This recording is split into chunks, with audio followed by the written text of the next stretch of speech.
Kak Leo, Apa sekarang ini? udah menemukan cinta sejati atau Wah. masih mencari cinta sejati ini? Ya, saya masih Menurutku sih cinta sejati itu adalah satu proses pertumbuhan tanpa henti. Semua harus diuji. Makanya sekarang kalau mendampingi orang yang mau menikah terlalu yakin, itu jadi hal yang harus aku wanti-wanti nih sama pasangan ini. Kalau sudah terlalu yakin itu aneh menurutku ya. Keraguan itu selalu harus diberi ruang. Dalam segi pasangan ini kita harus apa? Yang menunjukkan kalau kita itu mencintai itu apa aja? Kan umumnya kan pasti menerima. Nah kalau salah kita harus terima terus kah atau gimana itu? Tapi terlalu manis, too good to be true tuh nggak ada. Sebenarnya nggak ada yang kayak gitu. Tapi ya kalau itu toh terjadi dan sudah sampai di pernikahan, sebenarnya no turning back. Tapi kalau pacaran tuh apakah harus menikah ya, Kak?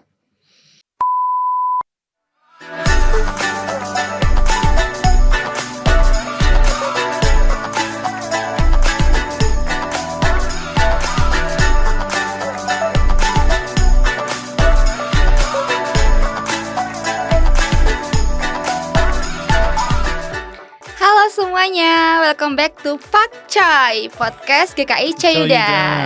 Bersama saya Ivo dan saya Regi Leo. Dan tentunya saat ini kita akan membahas hal-hal penting, unik, menarik, dan pastinya trending yang tidak jauh dari sudut pandang kekristenan. Kali ini masih gak jauh ya dari tema Februari kita tentang cinta, kasih ya. Masih sama ya, gini ya. Kali ini gini aja. Oh ya gini ya. Menemukan tentang cinta sejati ya. Apakah dia cinta sejatiku? Kak Leo, sekarang udah menemukan cinta sejati atau masih mencari cinta sejati ini? Ya, saya masih terus digumuli gitu ya. Masih terus digumuli. Tapi ya. yang pasti ini saya percaya bahwa cinta itu juga adalah sebuah komitmen gitu, nggak cuma sekedar perasaan gitu ya. Berarti sekarang tapi udah lagi jalan hubungan ya ini ya? Oh iya dong. Iya dong ya. Berarti saya terbuka, jujur saya ada. Kalian jangan macam-macam namanya. Masih proses sih ya. Oh iya. Iya, tapi kita juga mau tahu proses bukan prosesi. Proses. Oh, iya. Tapi kita juga mau tahu nih dari Kak Kesha. Kita bersama Kak Kesha. Halo. Di sini kita bakal tanya-tanya Kak Kesha tentang apakah dia cinta sejatiku? Cinta sejati itu gimana sih Kak? Kalau dari pikiran atau pendapat Kak Kesha? Apalagi buat kita, aku aja sih. Ya kita anak muda lainnya juga yang masih bergumul ya. Masih relate sama aku lah aja. Masa cuma kau aja. Kita ya gimana itu Kak? Menurutku sih cinta sejati itu adalah satu proses pertumbuhan tanpa henti. Proses pertumbuhan tanpa henti. Jadi cinta sejati itu kalau ketemu orang yang terus membuatmu bertumbuh, itu cinta sejati. Oke. Gitu ya, Kak, pertumbuhan ya. Iya. Dan pertumbuhan itu nggak enak lah, jangan. Berarti salah. dia masih tetap lanjut dong sampai di pernikahan. Oh iya, sampai Masih ya? maut memisahkan, proses pertumbuhan baru berhenti. Kalau dari pengalaman Kak Kesha untuk menemukan perjalanan cinta sejati itu gimana? Pasangan dalam hidupnya itu gimana sih? Oke. Jadi suamiku adalah satu-satunya laki-laki yang kudoakan. Didoakan. Jadi memang dulu aku anggap klise ya doa dalam memulai dan menjalani sebuah hubungan, apalagi dalam pacaran. Tetapi ternyata ya benar di situ. Jadi bukan karena aku pendeta, aku mengatakan hal ini, tapi karena aku mengalami sih. Jadi berdoa itu penting untuk menguji segala sesuatu dalam apalagi dalam hubungan pacaran ya. Dan 2 kali lipat lebih sangat dibutuhkan dalam pernikahan. Nah, pengalaman cinta sejatiku itu singkat cerita, aku pacaran sama suamiku 5,5 tahun. 5,5 tahun ya. Dari mulai kampus, dia kakak tingkat. Jadi kami sama-sama satu teologi.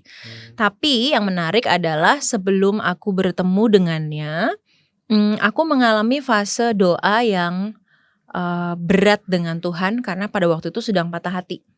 Patah hati sepatah-patahnya, sehancur-hancurnya gitu ya. Sampai satu kalimat yang ini selalu, by the way, bagi teman-teman yang udah pernah mendengar cerita ini keulang lagi ya. Karena ini kalimat pamungkas bagi teman-teman yang pernah sedang bergumul mencari pasangan. Pada waktu itu aku berdoa dengan hancur hati begitu bahwa Tuhan, aku mau aku mau dipertemukan dengan seseorang yang terakhir dalam hidupku kalau memang Tuhan panggil aku menikah. Jadi setelah patah hati sehancur itu, aku baru menyadari bahwa sebenarnya Tuhan panggil aku untuk menikah gak sih gitu. Jadi aku going deeper gitu, berpikirnya jauh lebih dalam dari sekedar aku mau pingin punya pacar lagi enggak, atau aku pingin jomblo atau enggak gitu ya. Biasanya sakit hati itu kan menolong kita untuk semakin dalam mempertanyakan segala hal. Jadi aku seperti orang yang sedang berbicara face to face di atas di kayak gini lah, meja di meja gitu ya, seberangan dengan Tuhan. Aku bilang secara jujur bahwa kalau memang Tuhan pingin aku menikah, oke, nggak apa-apa. Tapi tolong pertemukan dengan orang yang terakhir. Kalau orang itu datang ketika nanti aku umur 50, 60, nggak apa-apa. Aku mau kok nunggu gitu. Tapi kalau memang Tuhan nggak panggil aku menikah, ya udah aku siap sendiri. Jadi kayaknya doa itu bukan lagi doa yang penuh dendam, bukan doa nantang, tapi doa pasrah. Untuk tahu bahwa ya udahlah kayaknya cukup ya. Jadi aku ikut rencanamu saja. Gitu. Tapi kalau boleh bergening lagi, kalau ada yang terakhir, aku nggak mau lagi membuang waktuku. Kalau nggak ada, nggak apa-apa juga, nggak jadi masalah. Nah, singkat cerita aku bertemu dengan suamiku, dengan dia waktu itu menjadi pacarku, dan aku baru yakin dia cinta sejatiku itu waktu setelah kami selesai mengucapkan janji dan ikrar di altar. Jadi selama 5,5 tahun itu aku sendiri tidak akan pernah membuat diriku yakin bahwa dia cinta sejatiku. Semua harus diuji. Makanya sekarang kalau mendampingi orang yang mau menikah terlalu yakin, itu jadi hal yang harus aku wanti-wanti nih sama pasangan ini. Kalau sudah terlalu yakin itu aneh menurutku ya. Keraguan itu selalu harus diberi ruang. Nah, ketika sudah menjalani proses 5,5 tahun yang tadi ya kata kuncinya dia membuatku bertumbuh, dan begitu pula aku dengannya, bahkan sampai nanti kami dipisahkan oleh maut, dan janji ikrar itu selesai diucapkan. Dari situlah aku baru yakin dia cinta sejati.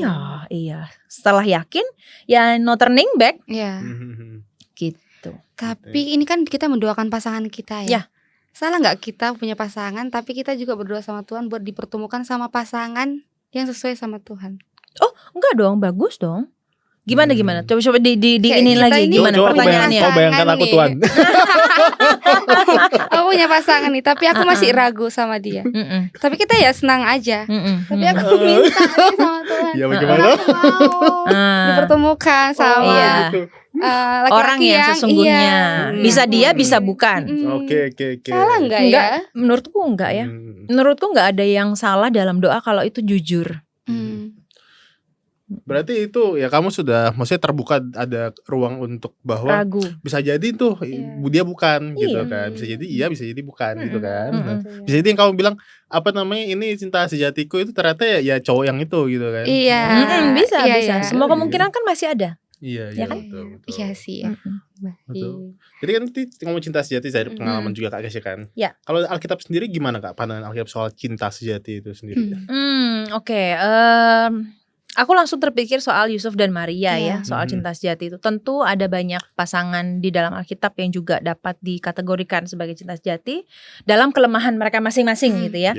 Tapi Yusuf dan Maria begitu menonjol karena mereka berdua itu saling tolong menolong untuk melakukan apa yang memang Tuhan kehendaki. Buat aku itu love story yang meleleh lah gitu ya. Artinya adalah dalam perjuangan, dalam resiko, dalam tanggung jawab masing-masing yang gak akan pernah bisa digantikan. Ya Maria ya harus hamil, gak bisa dibantu oleh Yusuf kan. Begitu pula Yusuf harus bertanggung jawab sendiri gitu. Artinya adalah mereka saling bahu-membahu dalam peran mereka masing-masing untuk sungguh-sungguh berkomitmen pada apa yang Tuhan inginkan terjadi dalam hubungan mereka. Itu sih cinta sejati menurutku. Kalau kan itu sasarannya Maria dan Yusuf ya. Gimana kalau Hosea dan Gomer? Ya itu tentu pasti punya konteksnya ya, pasti punya konteksnya, pasti punya tujuannya. Iya sih. Iya, kita bisa bahas di podcast yang lain kali ini. Agak ini ya. Kan memang tujuannya itu kan memang soal penebusan Israel ya. Gimana Israel apa namanya sudah tidak setia dengan Allah gitu ya, seperti Gomer seperti itu ya. Mungkin agak lebih panjang mungkin kalau kita bahas itu ya.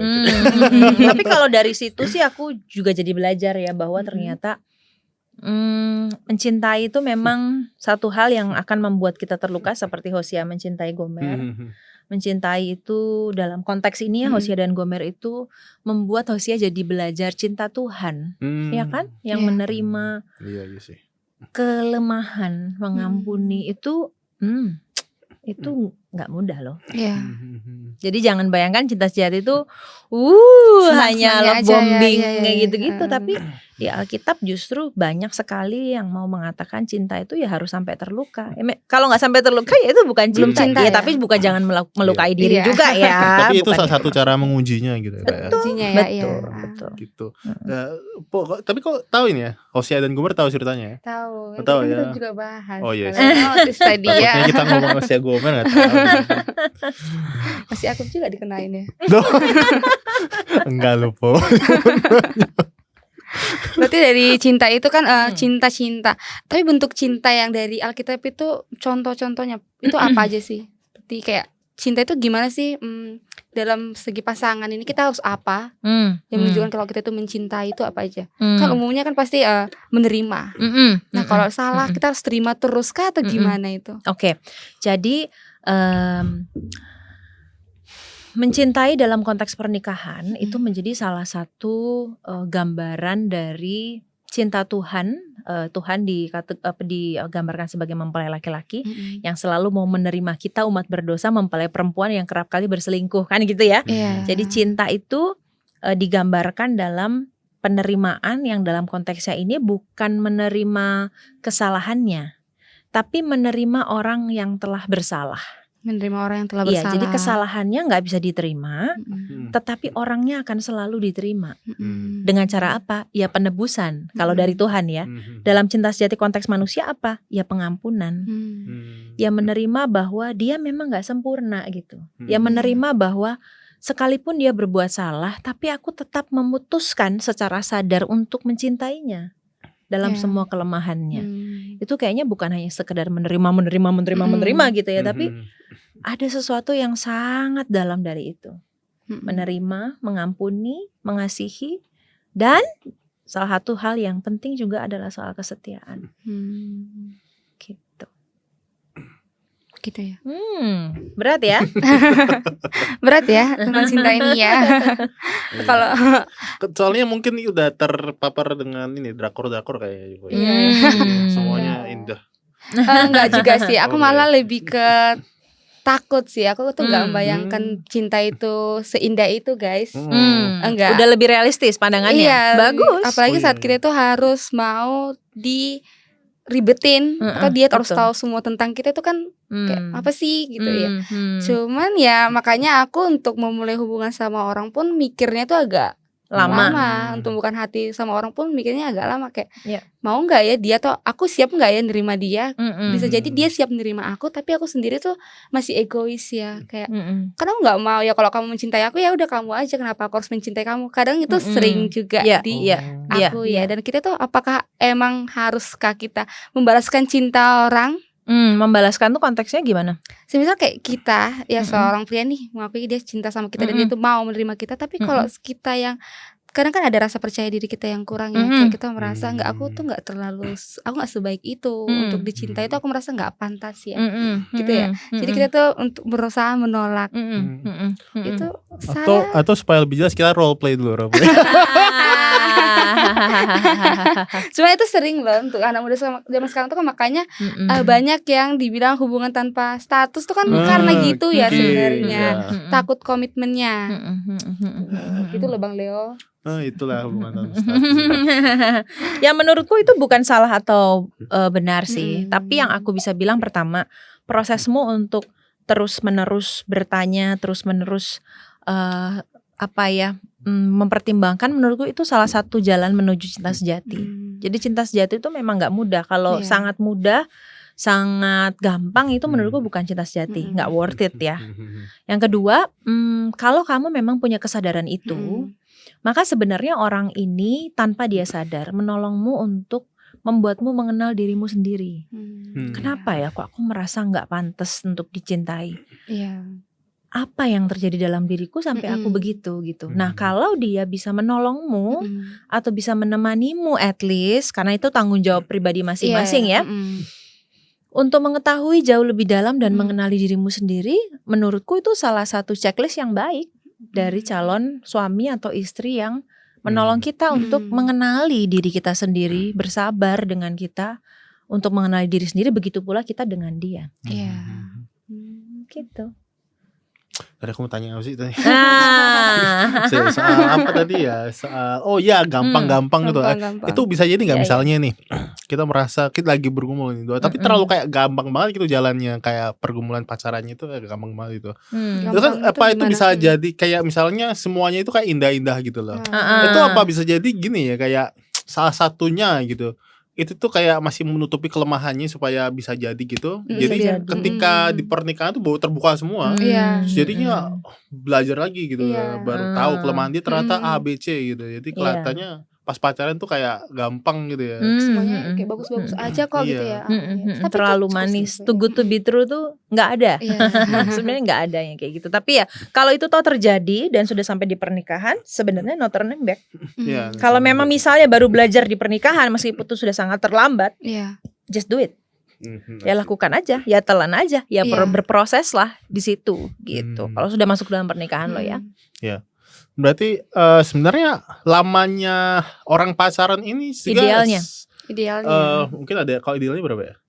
Nggak ada kan? Tapi itu kayak ada pengaruh nggak sih, kayak semakin lama itu bisa, maksudnya tetap ada kemungkinan suatu saat mungkin cerai atau gimana ya, tapi kemungkinannya itu bisa semakin kecil nggak sih semakin lama itu? Bisa nggak? Bisa ada pengaruhnya nggak itu?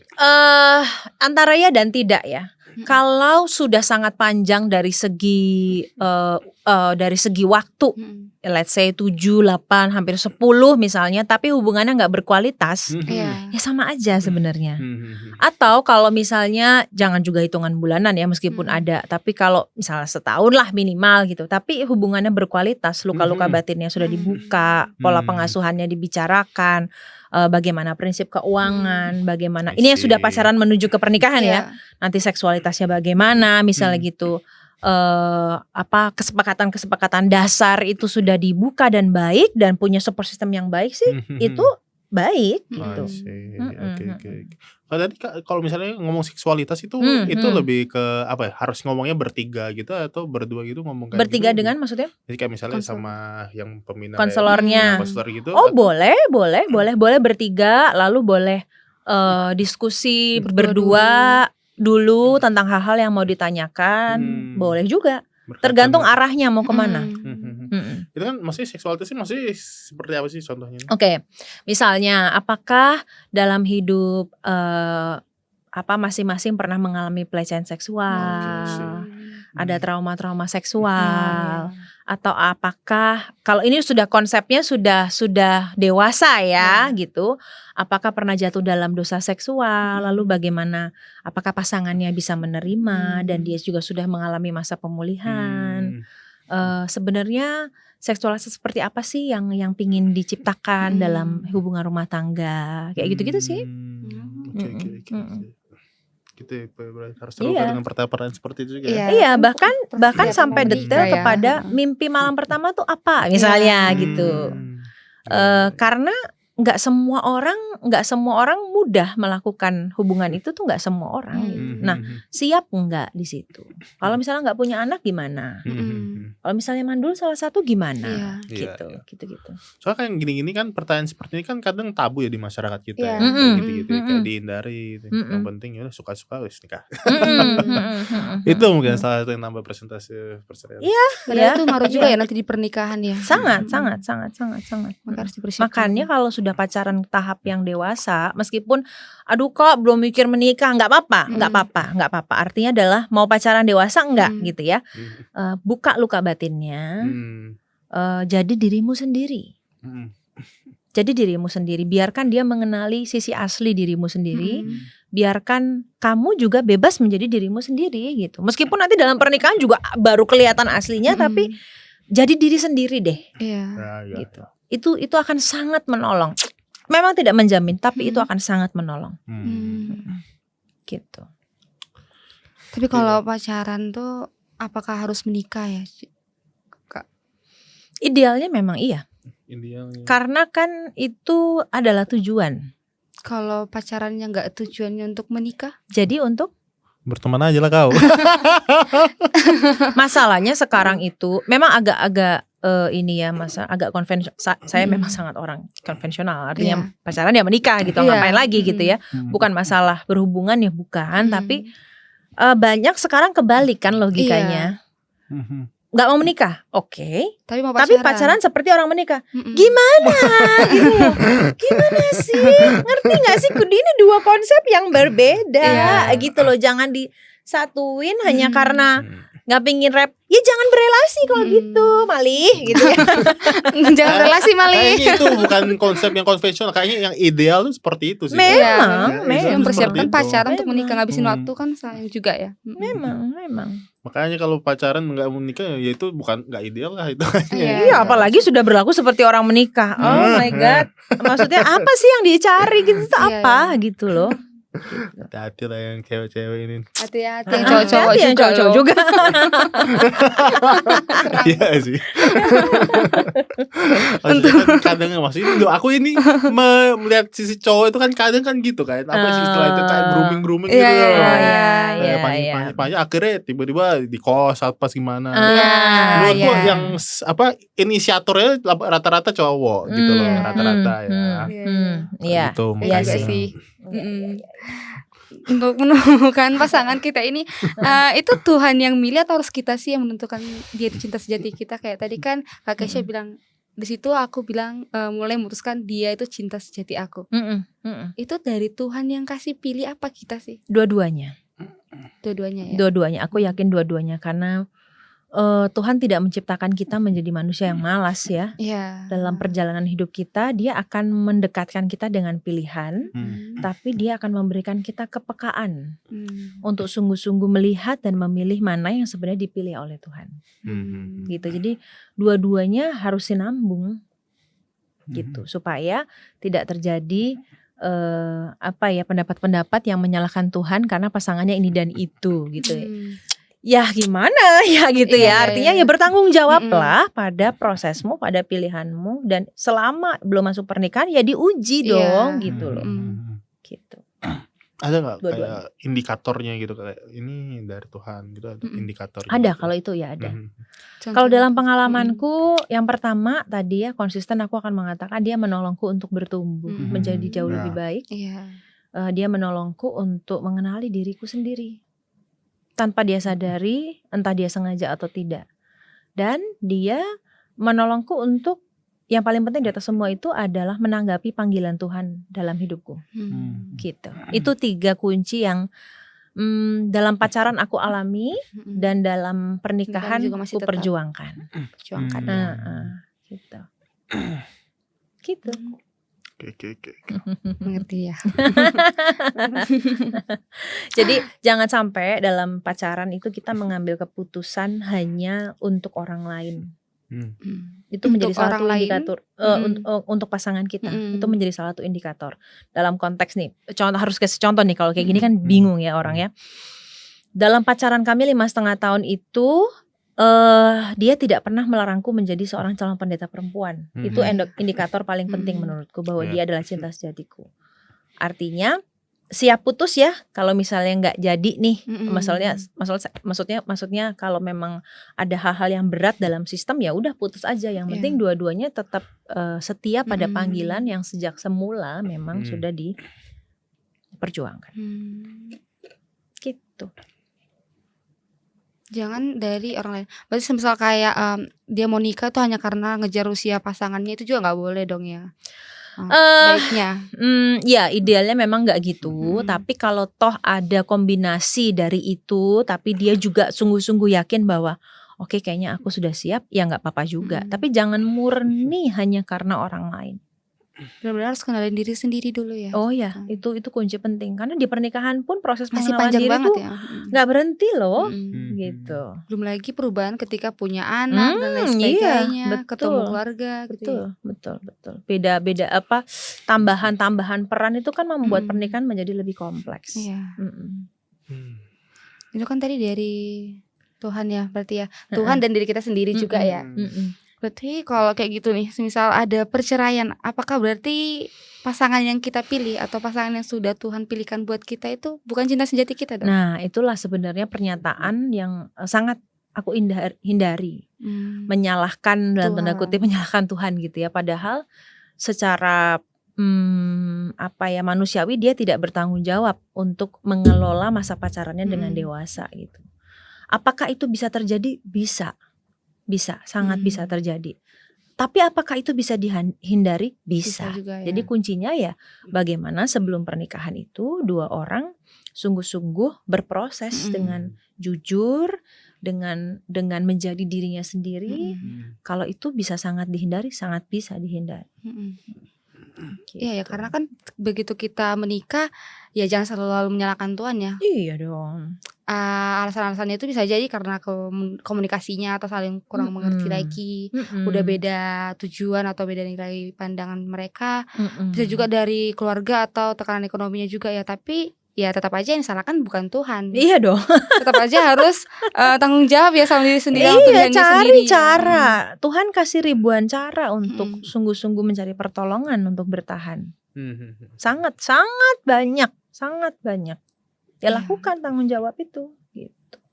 Itu sama seperti kayak semisal pasangannya kan selingkuh, contoh ya itu kan. Beberapa itu langsung memutuskan untuk bercerai. Tapi kan kita juga sering ketemu sama orang tua itu yang sebenarnya papa atau ibu dia itu sudah ada yang selingkuh tapi masih tetap bertahan pernikahannya. Itu kan bisa jadi contoh ya dia untuk bertanggung jawab. Tapi sakit juga ya Kak dari jadi korbannya, maksudnya kayak istrinya atau suaminya, pasangannya juga anaknya yang menjadi korban perselingkuhan orang tuanya, keegoisannya orang tuanya mereka. Ya, dalam kasus perselingkuhan orang tua memilih bertahan tapi luka itu tidak dikelola, itu juga nggak sehat ya. Mempertahankan pernikahan hanya karena status itu menurutku juga sama buruknya dengan perceraian. Artinya adalah kalau memang mau bertahan ya harus dikelola lukanya, harus disembuhkan. Untuk apa bertahan hanya karena status? Itu membawa neraka dalam rumah. Ya kalau mau bertahan bertanggung jawab, pulih lah gitu. Tapi kalau selingkuh itu kan selingkuh nih, tapi tetap mengakui kalau pasangannya itu adalah cinta dia. Nggak apa-apa juga, nggak itu apa-apa benar juga. gitu. Maksudnya kayak kenapa kita kalau misal dia cinta harusnya nggak selingkuh dong? Dalam ilmu konseling itu selalu banyak ininya ya, sebabnya di situ. Artinya adalah jangan-jangan dia punya luka batin yang belum selesai. Perselingkuhan terjadi bukan hanya karena tertarik orang lain, tapi mungkin karena dendam pada orang tuanya. Maka sebenarnya kan basic lukanya dulu yang harus diperbaiki, hubungan dengan orang tuanya dulu yang harus diperbaiki. Jadi perselingkuhan itu sendiri itu kalau mau diteliti banyak sekali akarnya di dalam yang nggak hanya satu, hanya kan tertarik sama orang lain. Orang lain tuh kadang-kadang cuma proyeksi dari luka kita aja. Gitu. Kok gak berencana selingkuh kan? Enggak lah. Jangan ya. Jangan gitu lah. Enggak bahaya ya. Parah juga. Jangan tanya gitu lah Po. Ya kan itu gak. Aku penasaran. Ini langsung lebih konseling sih. Iya. Konselingnya di YouTube ya. Ya kan siapa tahu menyuarakan suara-suara teman-teman yang lain. Benar. Mungkin ya banyak yang sedang bergumul juga ya. Betul. Terus kalau ada indikator misalnya masih pacaran terus habis itu ada tanda-tanda dia selingkuh itu biasa Kak. Diterima saja, ya sabar. Kan masih pacaran tuh. Bisa aja dia pas sudah menikah berhenti pikiran pasangannya ya. Itu gimana tuh Kak? Ya itu hati-hati ya. Hati-hati dengan pikiran bahwa pernikahan akan menyelesaikan semua masalahmu dalam pacaran ya. Itu hanya ilusi semata. Tapi kalau toh itu terjadi, jangan buru-buru putus juga sebelum itu dikelola, sebelum itu diselesaikan. Jadi jangan mengambil keputusan apapun kalau kamu belum bertanggung jawab menyelesaikannya, sekalipun kamu adalah korban. Gitu. Ya diselesaikan dulu. Ngomong dulu kenapa ini sampai terjadi. Kita sebenarnya mau kemana sih? Bisa nggak ini tidak terjadi lagi? Bisa nggak aku menerima ini? Itu dikelola dulu. Nah ini pacaran yang udah dewasa ya. Tapi tentu dalam pacaran itu ambillah pilihan sebanyak mungkin karena belum menikah. Maksudnya ambillah pilihan sebanyak mungkin ini. Ambillah pilihan sebanyak mungkin itu terbukalah pada semua kemungkinan. Kalau pikiran Bang Leo mungkin adalah dia sama pasangannya jalan sama yang lain lagi, milih-milih gitu ya. Iya. Nggak mau selingkuh loh. Kayak gitu. Ini lagi mengkoleksi Iya kan masih pacaran, aku belum selingkuh. Iya. Kalau masih pacaran udah bertanggung jawab tapi masalahnya nggak selesai, ya udah tinggal. Tapi tinggalnya itu dengan baik kan, gitu. Jangan merasa harus bertanggung jawab untuk menyelesaikan masalah hidup orang lain. Kalian belum menikah, halo. Selesaikan masalah hidupmu sendiri. Makanya temukanlah partner yang bisa menolongmu untuk bertanggung jawab pada hidup masing-masing dulu. Gitu. Hidupmu tanggung jawabmu. Iya dong. Betul. Dalam pikiran gitu kalau misalnya aku diselingkuh nih. Yes. Kayak berarti kayak dia menemukan sesuatu yang lebih baik dari aku di orang lain gitu. Jadi kayak aku yus lah gitu. Aku kayak sejenis silent treatment atau kayak udah gana ya kayak pergi aja gitu. Tapi dalam konteks pacaran seperti kalau di pikiran tuh udah aku pergi aja udah kamu sama pernah mengalami nggak Kak? Gitu. Apa aku? Pernah mengalami. Oke, kita balik ke ini ya jawabannya ya. Akan selalu ada orang yang lebih baik daripada pasangan kita. Akan selalu ada orang yang lebih baik dari kita kok. Mau dalam pacaran atau pernikahan. Justru yang membuat kita dewasa adalah apapun kekurangan kita, apakah kita mau bertahan dan memperbaiki bersama-sama. Kalau nggak mau secara fair, nggak apa-apa. Ya selesai aja, nggak usah selingkuh dong kalau kayak gitu ya. Iya. Langsung aja gitu ya. Kalau selingkuh nyakitin ini juga. Iya, selingkuh tuh nggak sendiri juga, nggak gentle lah, nggak keren. Kalau nggak mau dalam pacaran ya ngomong aja nggak mau. Gitu. Ya aku pernah ingat sebuah cerita. Jadi ada yang ngomong ini cerita soal antara Socrates sama Plato atau Plato sama Aristoteles gitu. Filsuf ya guys. Oh ya, filsuf gitu ya. Jadi kamu bilang aja guru sama murid. Jadi muridnya tanya cinta sejati, menemukan cinta sejati itu seperti apa. Dia suruh masuk ke hutan, terus cari kayu yang paling bagus. Dia ambil kayu, lihat bagus nih, waktu dia jalan lagi dia ketemu kayu. Kayunya taruh, ambil lagi. Terus sana lagi, bagus lagi, taruh lagi, ambil lagi. Terus habis itu dia mikir kayaknya habis sana ada kayu yang lebih bagus lagi. Dia taruh kayunya, dia cari lagi kayu yang bagus, sampai keluar dari hutan dia nggak bawa kayu apa-apa. Iya. Nggak pernah cukup. Nggak pernah cukup ya. Dan sangat subjektif sebenarnya kan. Justru menurutku dari kisah ini aku belajar. Oh, yang sempurna itu adalah yang cukup, yang baik. Udah. Yang mana kita bisa aku terima. Aku dapat satu ya udah, aku keluar aja dari hutan itu. That's it. Mau ada yang lebih baik ya nggak apa-apa, tapi buatku hari ini saat ini yang terbaik. Iya betul. Iya nggak ada cukupnya. Makanya aku percaya kalau itu tuh ya itu bicara soal komitmen juga. Iya, tentu cinta sejati akan melahirkan komitmen yang makin kuat. Justru mungkin lebih kuat daripada cinta itu sendiri. Iya.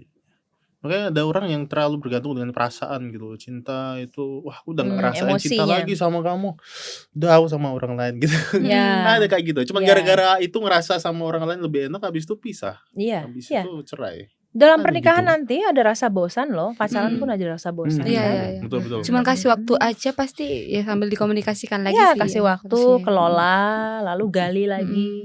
Iya betul. Ya. Pernah gak bosan sama pacaran? Belum. Apalagi masih membara-baranya. Iya, akan datang kok masa itu. Tenang. Semua orang akan ngalamin. Tapi aku pernah ngalamin gitu. Aku jujur loh sama dia, bosan, lagi bagus. Bosan. Tapi abis itu aku gak kemana-mana, kayak aku bertahan aja gitu. Dan sendiri dulu bentar. Akhirnya ya tetap komunikasi. Cuman habis itu kayak udah kayak yang dulu tuh mungkin yang perasaan itu gitu itu terus lama-lama gini, terus lama-lama kayak stabil aja kayak udah kita jalan realistis. Stabil. Jadi lebih ya ada komitmen aja gitu. Gitu. Betul. Ya, saya laki-laki baik-baik kan. belum. Artinya teman-teman, bosan itu wajar. Jangan dihindari, jangan disangkal. Dikelola aja dan disadari. Yes. Betul. Ya. Langsung Ipo. Tadi aku udah mau tanya apa ya? Oh iya, ini aku mau tanya ini dong. Semisal nggak semisal. Kita bilang aku cinta, aku nggak cinta sama dia, aku cuma sayang sama dia kok. Itu dua orang berbeda cinta, atau satu orang yang berbeda? Maksudnya definisi sayang, cinta, kasih itu apa sih? Untuk kita sampai ke cinta sejati itu. Menurutku sama aja lah semua ya, nggak ada yang aku nggak mau ambil pusing sama bedanya cinta, bedanya sayang, bedanya enggak, bedanya ini dan itu enggak. Menurutku sama aja lah semua gitu. Kalau memang ada orang yang membedakan, ya juga nggak apa-apa. Aku masih sayang belum cinta, nggak apa-apa, it's okay, nggak apa-apa. Oh berarti itu bukan alur kayak aku sayang dulu lalu cinta. Aku sih nggak memahami itu ya. Tapi ya nggak apa-apa kalau ada orang yang berproses itu dan itu menolongnya untuk memahami, ya nggak apa-apa juga. Nggak apa-apa. Tapi ada yang kalau dalam psikologi yang aku baca itu, jadi tahap awal sebelum masuk ke tahap cinta-cintanya ada namanya attraction, ketertarikan gitu. Ketertarikan tuh kadang orang mikir bahwa itu tuh saya sudah cinta, padahal dia tuh cuma tertarik secara salah fisik, paham ya. cuma Seperti ngeliat, pandangan pertama gitu ya. ya kayak gitu. Jadi yang dia lihat itu yang positif-positif aja gitu. Gitu kayak tahap attraction gitu. Mungkin waktu cinta itu terbukti kalau dia udah lihat kelemahan-kelemahannya gitu ya, baru dia mau. Maybe gitu. Ya, mungkin bisa. Ya, mungkin maksud Ipo gitu. Gitu Ipo. Nah, gitu Ipo. Gitu ya Ipo. Mau minta saran Ipo? Ya, kasih saran ya buat kita nih yang masih menunggu atau mencari cinta sejati. Buat Bang Leo, Ipo, teman-teman lain, ada saran, masukan, tips? Ya, kalau yang udah pacaran, berproseslah dengan jujur jadi dirimu sendiri. Lalu lihat apakah pasanganmu dan dirimu itu punya dampak baik satu sama lain. Itu yang paling basic sebenarnya. Dan yang paling utama adalah apakah membuat satu sama lain sungguh-sungguh melihat panggilan Tuhan untuk hubungan ini tuh apa ya gitu. Apa sih gitu. Kalau menuju ke sana dan itu sudah diuji dengan banyak sekali lika dan liku, menurutku itu salah satu tanda bahwa dia cinta sejatimu. Gitu. Jadi ya kalau yang belum punya pacar, bukalah pergaulan selebar-lebarnya, bertemanlah dan jangan lupa sembari menunggu mengembangkan diri. Gitu. Ya. Bagi yang jomblo-jomblo, makin pacar dicari makin gak dapet, makin kamu santai, chill, aura enak dan seneng itu akan muncul dan itu akan menarik orang lain yang punya vibes yang sama, yang hidupnya bukan hanya nyari pacar gitu, kayaknya hidup ini tuh banyak banget yang indah gitu. Berkembanglah di situ, nanti orang yang se-vibes akan datang. Iya. Jadi mending kayak gimana ya? Gak usah disengaja gitu ya. Gak usah merasa bagian jomblo, gak usah merasa gak mencari, menunggu gitu. Dua-duanya sembari dijalani gak apa-apa. Gak apa-apa. Tapi menurutku memang lebih bagus kayak fokus pengembangan dirimu. Iya dong. Nanti di area yang sama itu nanti ketemu sama. Iya. Iya. Kamu mengembangkan diri dengan pemikiran-pemikiran, dengan buku-buku misalnya gitu ya. Orang-orang yang datang dengan pemikiran, dengan buku-buku nyambung, nggak ada pingin intensifin pacaran, tapi kok menarik ya pemikiranmu ya. Orang dewasa kan biasa kayak gitu ya. Kok menarik nih point of view-nya nih, digali lagi. Terus tanpa disengaja, oh iya ya, kok kita nyambung ya. Itu lebih menarik sih daripada aku bisa cari pacar gue ya gitu. Nggak asik orang kayak gitu, nggak asik ya. Cap gitu ya. Akan ada yang pakai Kak. Menurut Kak gimana Kak kalau ini pakai aplikasi pencari jodoh? Boleh. Nggak apa-apa. Karena aku mendapati beberapa yang jadi sampai menikah dan baik. Tapi ada loh, Itu tools kok. Menurutku itu cuma tools saja. Ada orang yang menemukan jodoh di aplikasi. Ada orang yang nggak apa-apa. Itu tidak membuat mana yang lebih baik, nggak apa-apa. Yang penting jujur aja. Memang ruangnya kan kurang ya. Kayak apalagi kalau udah kerja kan. Memang. Kerja ya, memang kalau udah kerja lawan jenis, teman-teman udah kurang, kan. Carilah aplikasi. Benar. Cuma emang beberapa ada yang menyalahgunakan. Cuma pandangan itu kita hati-hati. Ke arah situ aja. Adikku dapet jodoh di aplikasi online. Bener. Gitu. Udah tunangan dan mau menikah. Mantap. Tapi ada loh. Gunakan dengan bijak tapi ya. Iya, menggunakan dengan bijak dan syukurnya bertemu sama orang yang tepat ya. Iya. Jangan lupa berdoa ya. Jangan sungguh-sungguh itu penting. Dalam doa ya. Gimana Po itu? Kita. Oh ini ya. Pakai. Kok tahu? Hey. Pernah lihat kok? Oh, tambah-tambah pula. Gimana? Oh ya guys, Gimana Leo? Ada yang berubah setelah membahas tentang cinta sejati? Berubah apa nih maksudnya? Ya, pandangannya mengenai pandangan cinta. ya semakin diteguhkan lah. Makin yakin ya. Oh, iya. Saya itu sampai kalau ditanya gitu, saya ngomongnya ini calon istri saya gitu. Ya ucapan lah doa bagus loh. Itu mengingatkan saya kalau ya ini komitmen itu ya untuk ini. Bukan hanya sekedar pacaran aja gitu ya. Ada sesuatu yang dituju ya. Betul kayak gitu. Jadi jangan main-main lo gitu. Jangan main ya. Ya, Leo bisa sampai di tahap itu kan pasti ada lika-liku yang udah dengan jujur dia jalanin gitu ya. Jadi kalau lika-likunya belum dijalanin jangan ujug-ujug ngomong begitu. Jalanin dulu sampai berproses bertumbuh bersama dulu baru pelan-pelan. Yes, kenali pasangan sejelek-jeleknya ya. Dan kenali dirimu sendiri. Itu yang penting. Ya cinta itu manis guys kalau misal kita bisa menerima dan merasa cukup. Ya bagus. Betul. Ini kayaknya Ipo lagi sangat berefleksi ya guys ya. Aduh, senang deh ya. Pengaruh dari background lebih-lebihnya deh. Emang cocok Ibu kalau tiap kayak gini ya. Langsung dikasih aku ya. Ya ada kata lagi Ci untuk closing statementnya memperkuat tentang cinta sejati. Apakah dia cinta sejatiku? Proses pencarian cinta sejati itu menarik, seru, dibutuhkan kesabaran, dibutuhkan fun, dibutuhkan banyak sekali hal yang membuat dan menolong kita belajar mengenali diri kita sendiri. Jadi kalau memang belum dipertemukan gak apa-apa. Jangan kecil hati dan jangan merasa gak laku. Kita bukan barang guys ya.